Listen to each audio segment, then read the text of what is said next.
तुम्ही पाहत आहात MCN न्यूज मराठी। आखाती देशात सुरू असलेल्या युद्धामुळे गॅसचा देशभरात मोठा तुटवडा निर्माण झालाय।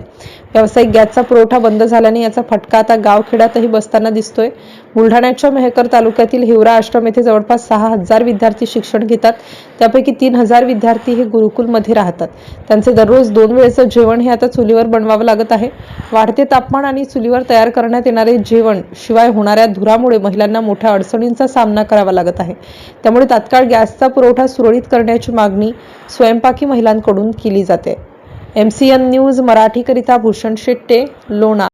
आम्हाला पहिले गॅसवर पोळ्या करत होतो तर 3 तास लागायचे। आता भरपूर वेळ लागला त्याच्यामुळे आणि वरचं ऊन आणि शेक जास्त त्रास व्हायला लागला। त्याच्याकरता सरकारने लवकरात लवकर काळजी करावं, आम्हाला गॅसची व्यवस्था करून द्या। तर आपल्याकडे गॅसचा तुटवडा निर्माण आहे आणि सध्या चुलीवरती स्वयंपाक करतात। किती गॅस लागत होता आणि किती जणांचं जेवण बनवलं? विवेकानंद आश्रम एक शैक्षणिक हब आहे।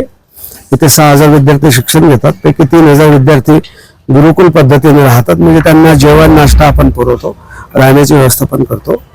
दररोज 3,000 विद्यार्थ्यांचा स्वयंपाक करायला लागतो। हे तीर्थक्षेत्र आहे, त्यामुळे येणारे भाविक, येणारे पर्यटक, पर्यटन क्षेत्र सुद्धा आहे, आपलं रुग्णसेवा सुद्धा आहे, त्यात येणारे रुग्ण यांच्यासाठी पण मोफत अन्नछत्र आपण चालवतो। असं सगळं मिळून दररोजचा स्वयंपाक बनवायला लागतो। गेल्या 4-5 दिवसापासून गॅसची टंचाई जाणवते, म्हणून आम्ही पारंपरिक पद्धतीनं आपली लाकडावर चूल मांडून मोठीच आपलं तवा मांडलेला आहे आणि महिला त्याच्यावर पोळ्या करतायत। त्याचा परिणाम असा होतो की महिलांना खूप त्रास होतो, पोळ्या करायला वेळ लागतो, धुराचा त्रास होतो आणि महिला शक्यतो तयार होत नाही त्याच्यावर करायला, गॅसची सवय लागलेली असते। पण हा प्रश्न लवकर मार्गी लागेल अशी अपेक्षा आहे। काल माननीय मुख्यमंत्र्यांनी आवाहन केलं की काही घाबरून जाण्याचं कारण नाही, लवकरात लवकर सगळ्यांना पुन्हा पूर्ववत गॅस उपलब्ध होईल। जिल्हा प्रशासनाने आम्हाला आश्वस्त केलं की अडचण आल्यावर संपर्क करा, तसा संपर्क आम्ही करू, पण तुर्तास 1-2 दिवसात हा प्रश्न मार्गी लागेल अशी आम्हाला अपेक्षा वाटते।